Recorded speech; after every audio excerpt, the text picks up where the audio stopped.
We live. Let me get this mic good. Check 1 2. What the deal is? Welcome, man. This is Blues News. You know who I am. Why my mic sound like that? My mic sound a little messed up. That's all right. We good though. What's up, man? Blues News. Welcome to Blues House. You know who I am. This is Bluminati, man. Bringing y'all that good uh movie news, TV news, hip hop news, anything in the pop culture zeitgeist. That's what I'm bringing to y'all, man. Today I'm gonna be going over this Scream 7 situation, whatever's going on. They firing people leaving. You know, they got a whole creative reboot going on over there. Then I'm gonna talk a little bit about Taika Waititi. This dude, man. That's just weird with old Taika Waititi, man. Then I'm gonna get into this T.I. versus his son King Harris situation. That just don't sit well with me, man. Kids and adults fighting or getting into altercations. That just don't sit well with me, man. So without further ado, let's get into it. How much time till we're on? We're on, Ron. What? We're on the air right now. I'm ready. Yep. And we are back. What's good? Don't forget to like, share, subscribe, hit that notification bell. I probably should have said that in the intro. But yeah, man, share. Let your people know what's going on, man. Hope everybody had a well, good, blissful, happy, gracious Thanksgiving. I enjoyed what I had, you know what I'm saying, my family and friends and things of that nature. I hope you all enjoyed y'all family, friends, and everything like that too. Mr. YouTube, what's popping, man? What's good? Don't forget to like, share, subscribe. What's up? But yeah, now it's back to work, right? Back to work until this next holiday, because this is holiday season. So, you know, we go from one holiday to the next, but we back to work, baby, back to work. Now, let's get into this Scream 7 situation that's popping, man. This Scream 7 is weird to me, man. It's facing creative reboot after losing Jenna Ortega, right? They already lost what was her name? Melissa Barrera. They didn't lose her, they fired her over her what was deemed to be anti-Semitic post or whatever. You know what I'm saying? So it's crazy. The 2 stars this week, putting the 7th film in major jeopardy and a conundrum, according to the sources familiar with the project. The news broke that Melissa Barrera was fired by Spyglass, the film's producer, in recent days over social media messages that it deemed to be anti-Semitic, specifically her post regarding the Israel-Hamas war. I haven't gotten into that. I don't really want to speak on that situation because I'm not well-versed enough. Let me say that, not well-versed enough. So I won't dive into that. You know what I'm saying? They say that the decision was made after the company was notified that Jenna Ortega, whose star has risen considerably since she joined the beloved Wes Craven horror series, would not return due to scheduling conflict with the second season of her smash Netflix hit Wednesday. Barrera and Ortega both play sisters in the film. Now, this leads me to believe that they knew Jenny Ortega was not coming back. Right? She is really the star. Jenna Ortega has blown up over the years, right? Wednesday, she's been in Scream. She was in X. She's just been all over the place, blowing up. You know what I'm saying? The new it girl, so to speak. And she's going to be in the new Beetlejuice coming. It seems since they knew that they couldn't get her back, they found, to me, what it seemed like to me, and I could be reaching, right? But it seems like they was like, well, if we can't get Jenna Ortega, it don't make sense to have the other sister moving on. So we'll just find any excuse to fire Melissa Barrera. Because to me, that's what this is. This was just an excuse to fire her. You know what I'm saying? Since the backlash to Barrera's ouster has been intense, with the film's director, Christopher Landon, reacted to the events surrounding her exit. He posted and deleted a statement on X this past Tuesday that read, "Everything sucks. Stop yelling. This was not my decision to make," which means that this was blindsided even the director. Even he was like, wait, what are y'all doing? How y'all gonna fire? I need my star. How y'all gonna fire my homegirl like that? Y'all just gonna fire the talent? Don't even tell me. Don't even come to me and let me know.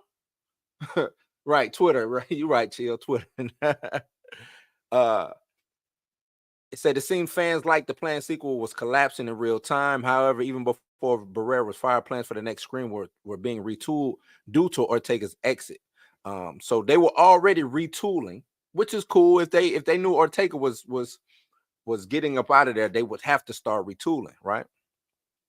But that didn't mean that they had to necessarily fire Melissa Barrera. To me, that's foul. I'm gonna sit here right now.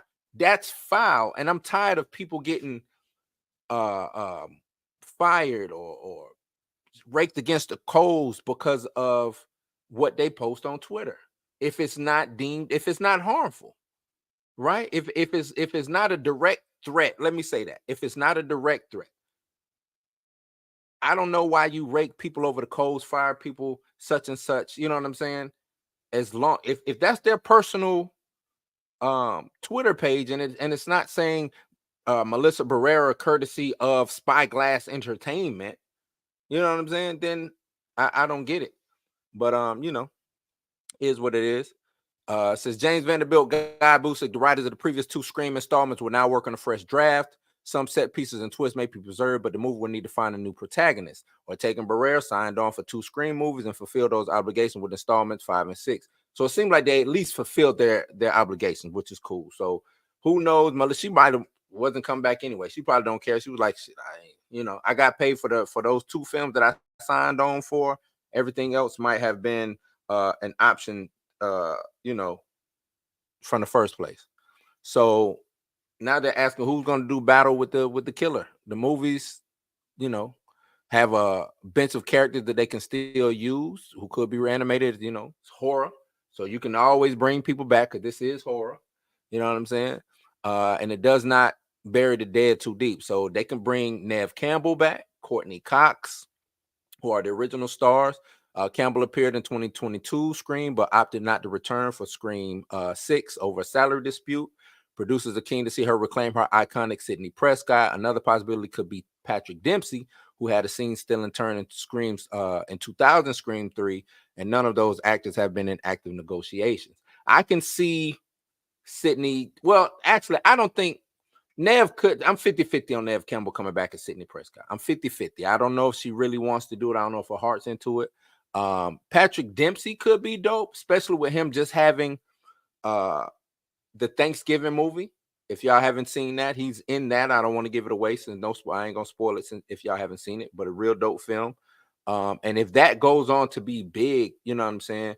This does put Patrick Dempsey back into the spotlight. I think he was also just voted the sexiest man or something like that this year. You know what I'm saying? So Scream 7 is still in the books to be hitting around 2025. I think hit theaters around 2025. But who knows? They gotta right the ship. I'm a big fan of Scream, the franchise. I think it has its ups and downs like most franchises, but all in all, it's a pretty solid franchise. I think it's still just a little bit of life. They squeezing trying to get that last little piece of blood out, but I think it is still some blood left inside of that franchise, man. And we'll see what goes on. Y'all let me know in the comments what y'all think about Scream franchise. Do you think it can survive without Jenna Ortega and Melissa Barrera? Does Nev Campbell come back to play Sidney Prescott? What do they do? I mean, they killed Dewey. Yeah, do they bring Dewey back? Is Dewey really dead? You know what I'm saying? They brought the cheerleader back. What's her name? I can't think of her name right now, but they brought her back. You know what I'm saying? I thought she died. So, but yeah, y'all let me know what y'all think about Scream 7. You know what I mean? Let's keep it moving. Next, let's talk about this dude. This dude here so trash. Man, Taika Waititi, the guy is horrible. And when I say horrible, I don't want to say he's not talented, right? I'm gonna say the dude he's a talented director. But this article, I already had it was already a bad taste in my mouth from Taika Waititi. After reading this, after seeing this, It's really just, it kind of pissed me off, man, because this is just falling into line with what we spoke about or have been, especially me, when it comes to Marvel and their creatives that they hire and how they just don't give two fucks about the IP. They don't care. They don't care. According to this article, everything he's done with Marvel was just a money grab. He didn't even care about Thor. Nothing. He didn't care about the backstory. He didn't care about who Thor was as a person, the character, going forward. None of that. This article says Taika Waititi had no interest in directing a Marvel movie. Took Thor Ragnarok because he was poor and it was a great opportunity to feed his kids. Now, I would never tell anybody to turn a job down, especially if they're poor and need money, right? I'm not gonna care about that. I mean, I will never discourage anybody. If you need the money and you got to go do it, go do it. But I got to add this: if you are creative and you care, go do the research, and or say, hey man, I can't do Thor because I don't know anything about Thor, right?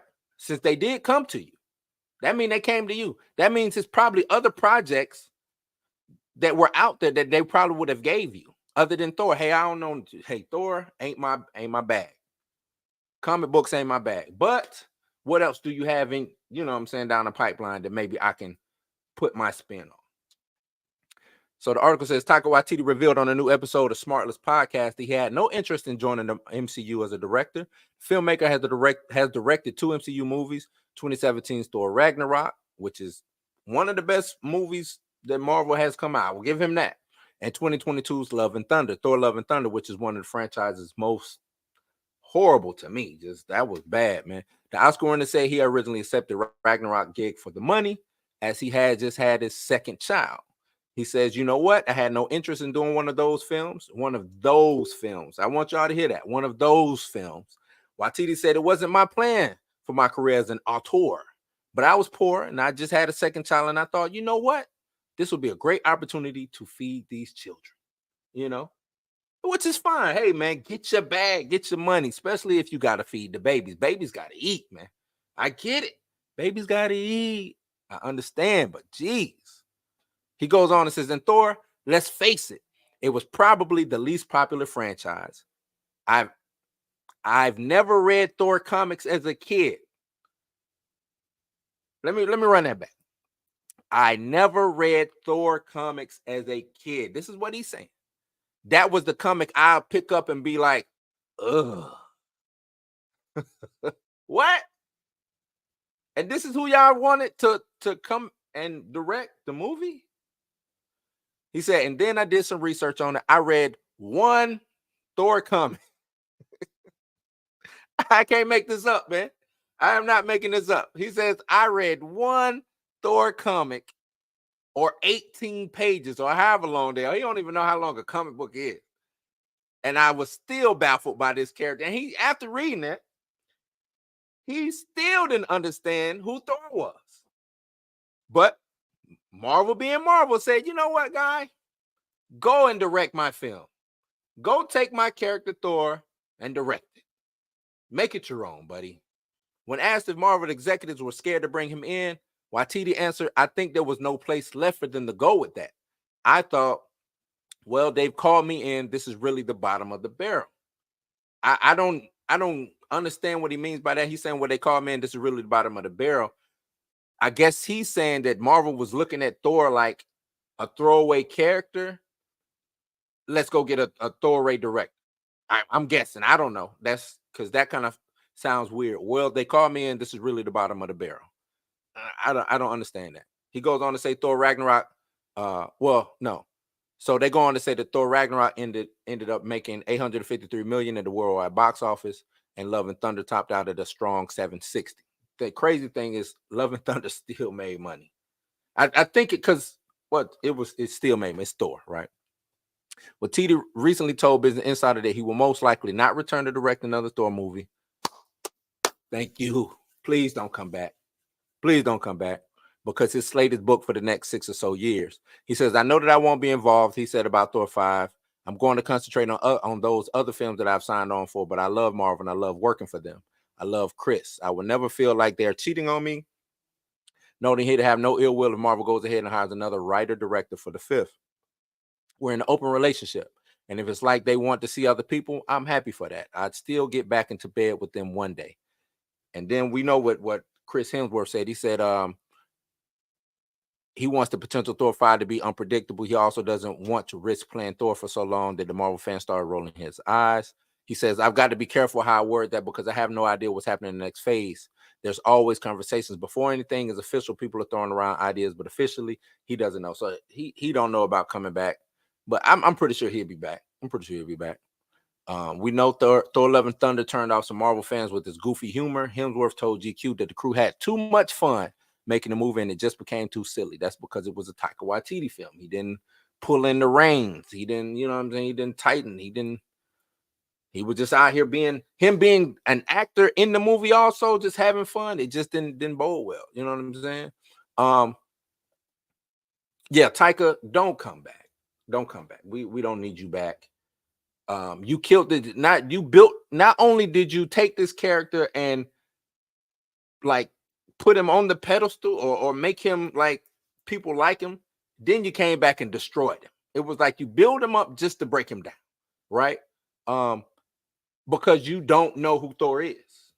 You didn't understand Thor. You went and got one of Thor's greatest villains in modern Thor comic book history, right? Went and got Gore the God Butcher. Went and got arguably one of the greatest actors to play Gore the God Butcher. And you butchered Gore the God Butcher.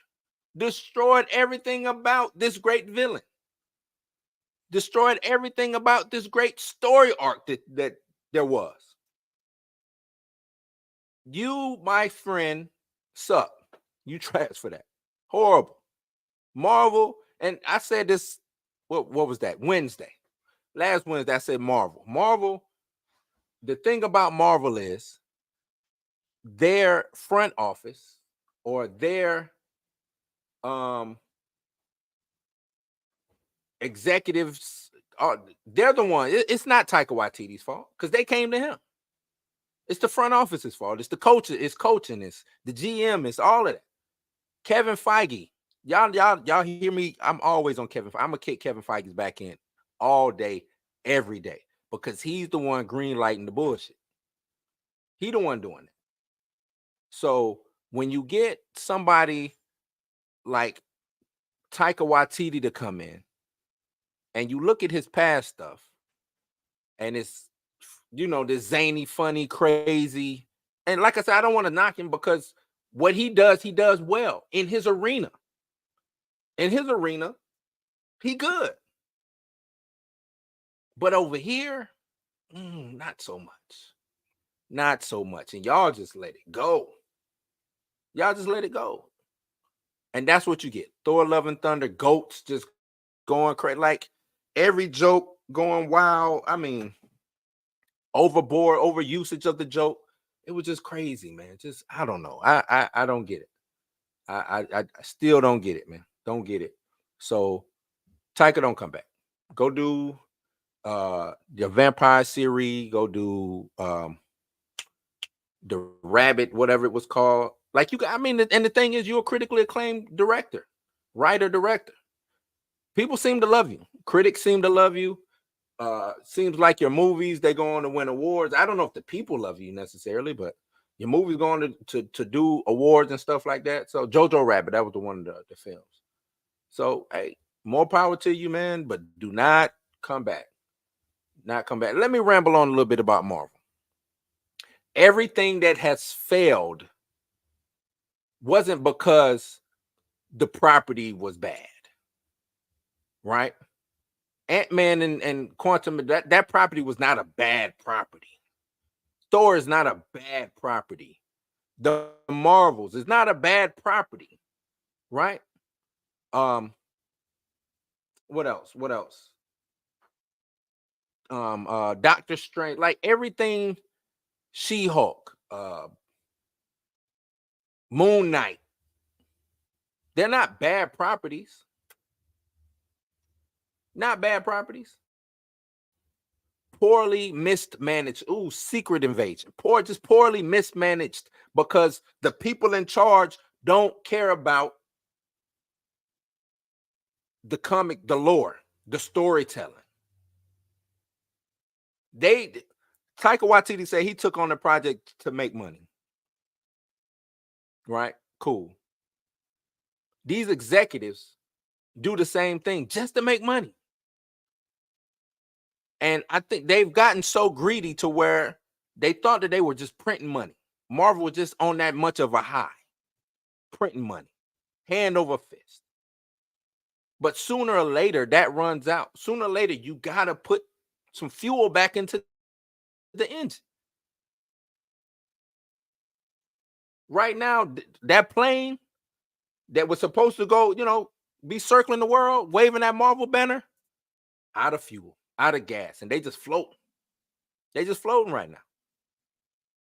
They got to refuel the jet. In-flight fuel and something. Maybe they need to land in fuel. But they got to refuel the jet. And to refuel the jet, you got to go get good pilots who know how to do in-flight fueling. You got to get a good crew of stewardess or stewardmen, whatever we call it, on the inside of the plane to hand out the drinks and the food and to make sure everybody on the plane is safe and buckled up in their seat belts. No smoking and all that. You got to go get a good crew. A crew that care about the plane. Right? You got to get a pilot that cares about the plane. Yeah. I'm just saying. Because that's how I look at it. These movies are like planes. If you don't have a good pilot and a good crew, the plane gonna crash. So yeah, chill. I am going in with the plane analogy because it's the perfect analogy. Perfect analogy. So y'all let me know about Taika Waititi and how trash he is for even that is the wrong. That's the wrong one up. Why is that up? I just looked up. My bad, y'all. Y'all let me know what y'all think about Taika Waititi and him being trash and saying he only took on Thor to make money and he don't know who Thor is. The research he did was picking up one comic book. It reminds me of just the silliness. It reminds me of Black Panther, right? You know what? Nia DaCosta. This is why I give her praise and grace. Nia DaCosta is, to me, a comic book head. She came into the game knowing about the X-Men and what she wanted to pitch. Hey, I think we should do this. Storm and Cyclops, the leadership button heads between them, and they told her, no, you got the Marvels. Cool.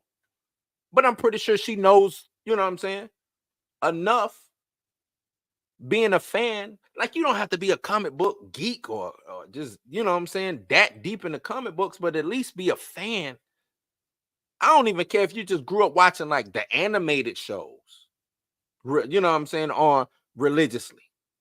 If you grew up watching X-Men, if you grew up watching Avengers and Spider-Man and things of that nature, and every now and then you dabbled into the comic book side and stuff like that, I think you would at least have a better foothold or a better grasp on what to do with these characters. Because then when it is time to do the research, you can go and do the research. And it don't feel like a chore or task when you go and do that research. I'm pretty sure Taika Waititi, when they told him, if they did tell him to go do research, but when he went to go research it, he probably wasn't fully invested because to him, he was like, I don't even like Thor. This is now. You know what I'm saying? Like, come on, man. Marvel, do better. Do better. So y'all let me know. Taika Waititi, get him up out of here. I say don't come back, Taika. Don't come back. Next up, last but not least, man, I want to talk about this T.I. and his son, and that stuff like this don't sit well with me, man. Right?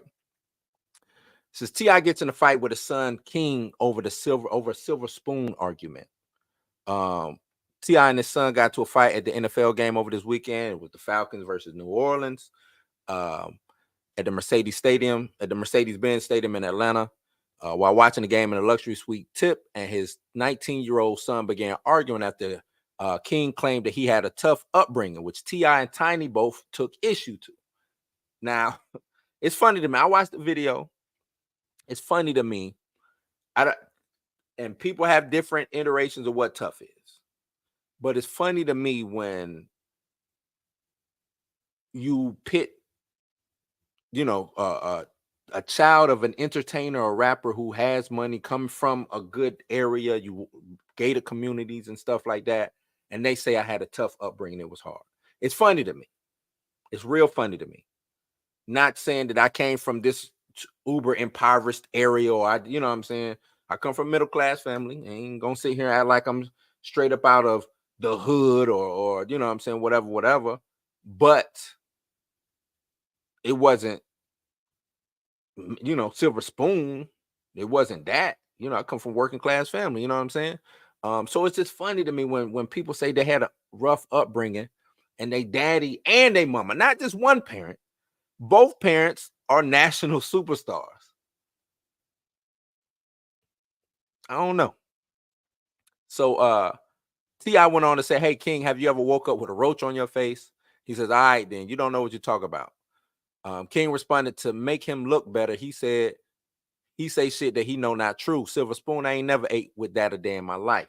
Like, how? I guess he don't understand what silver spoon mean. Bruh, T.I. is your daddy. Tiny is your mama. We watched you grow up on TV. That's another thing. We watched you grow up on TV. Now, I don't know what happened when the cameras went off, but when the cameras was on, mansions, gated community, y'all going on trips, riding Sprinter vans. That was the first time I saw a Sprinter van was on that show. I didn't know what the hell a Sprinter was. Y'all are, you know what I'm saying? Like, come on, man. I don't like that. Said T.I. clapped back by claiming he was a crybaby. In order to send him to the grandmothers, he would also hold his breath and throw temper tantrums. Like, and that's what this sounds like. This sounds like the kid, T.I. son King, is so what's the word I'm looking for? Can't think of what's the word? I can't even think of it. Spoiled. I just say spoiled. He's so spoiled that he don't understand that, like, it's cool to not be from that. Your whole thing should be, I didn't come up that way. I'm cool over here. My dad did that so I wouldn't have to, or my mama did that so I wouldn't have to. And as a parent myself, who came up, like I said, how I came up a little rough, even though it was, you know what I'm saying, I still came up a little rough, wrong side of the tracks, things like that. I wish my daughter or my sons would say something like that. I'm standing on business. How you gonna play with me in my face? I'm from the street, I'm from the hood. I can show you the hood, want to go to the bando, yada yada. Like, no, dog, you not of that. You not cut of that.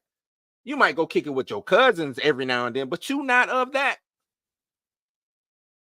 Because when your cousins or them friends over there on the other side of the track, they gotta stay on that other side of the track. When you done living whatever thug life or whatever you feel like you wanna, when you say, "Hey, I'm out," you go back to the gated community. You go back to the silver spoon. You go back to wanting for nothing.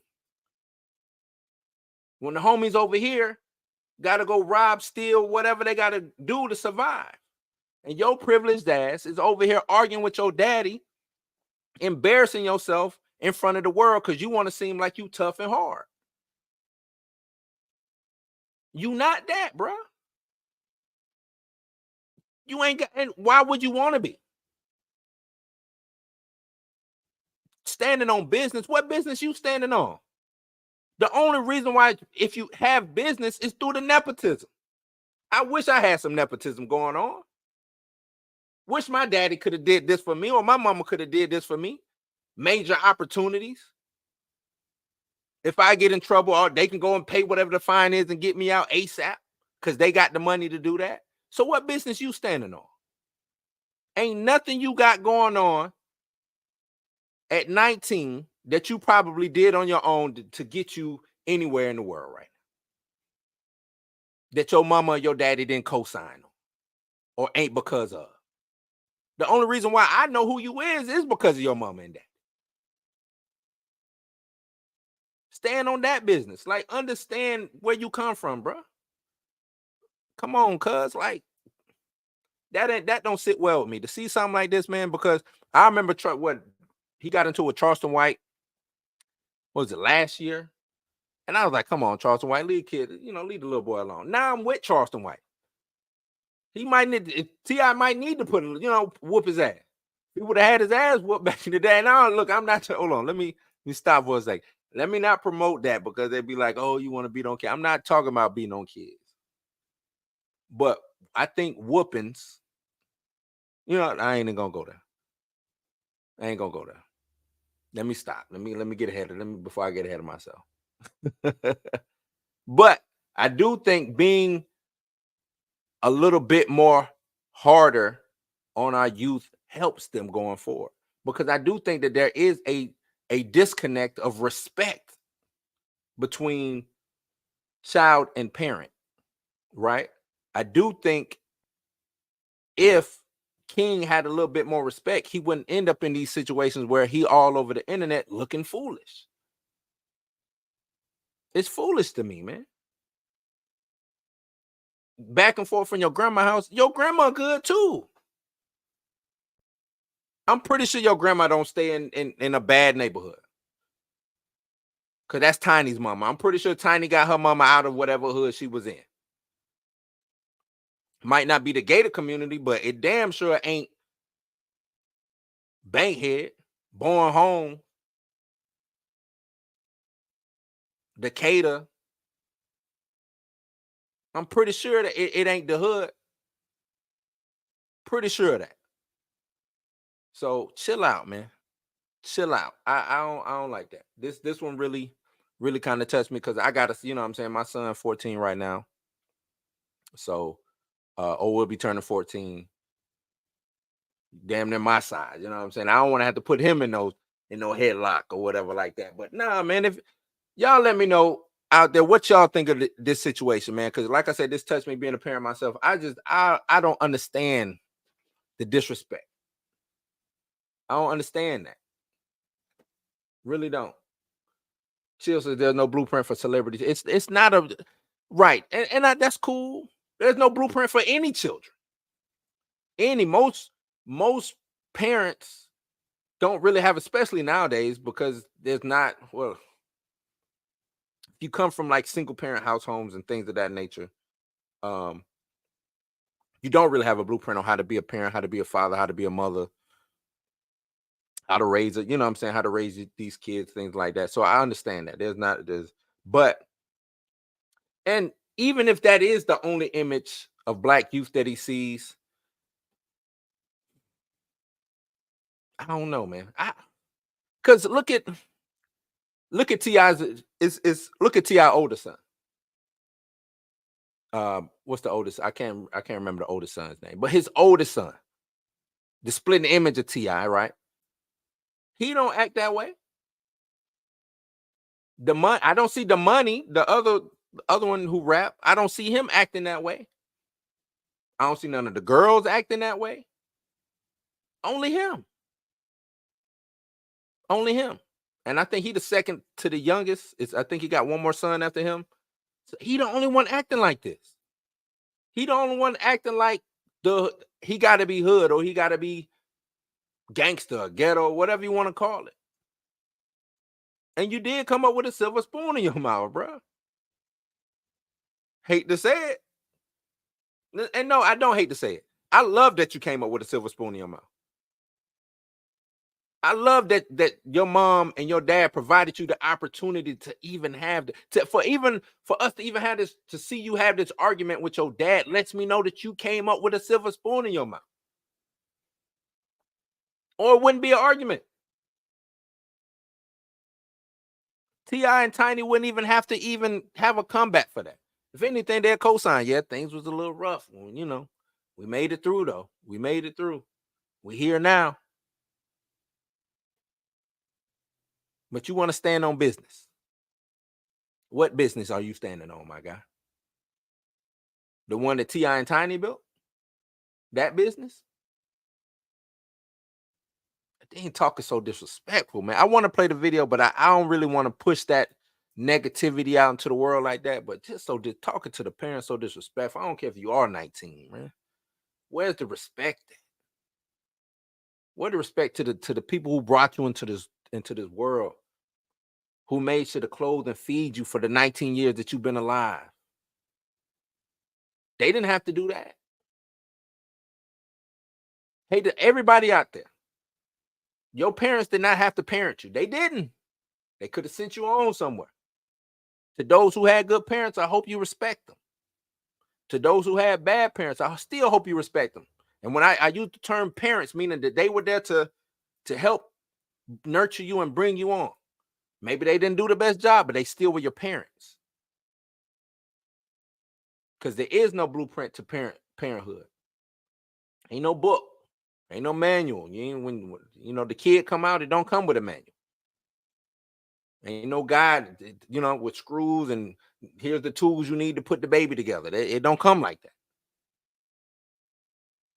So I hate the disrespect of those who are deemed privileged. I think just understand that you're privileged and keep it moving. It's okay to be privileged. My daughter, my sons, privileged. And I teach, let them know, yeah, you privileged. You not them. Everything could be worse. You could be that over there, but you're not. And I want you to understand what that over there is. That's not necessarily the bad people or whatever like that, but you're not them. You came up this way. Because what I worked hard so we can come up this way, right? To keep you from seeing that or being that. Respect that over there, but that's not you. People need to understand that, man. It's okay to be privileged. It's okay to come from a good family. It's okay to be smart.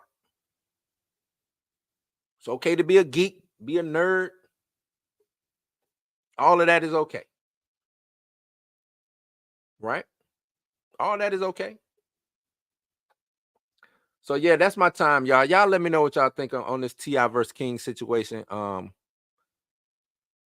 This one just struck a nerve with me, man. That's why I had to do a little something on it, man. But y'all let me know on everything. Y'all let me know on everything. What y'all think of the Scream 7 situation? What do y'all think of Taika Waititi? And what do y'all think of T.I. and King getting into an altercation over the silver spoon comment that he made? Don't forget to like, share, subscribe. Froze up for a minute. Yeah, don't forget to like, share, subscribe, hit that notification bell. Follow me on every social media platform you can.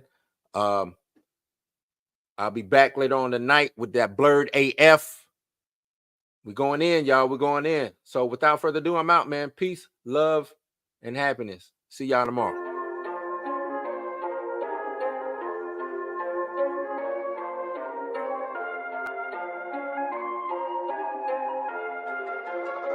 Sunny Beats.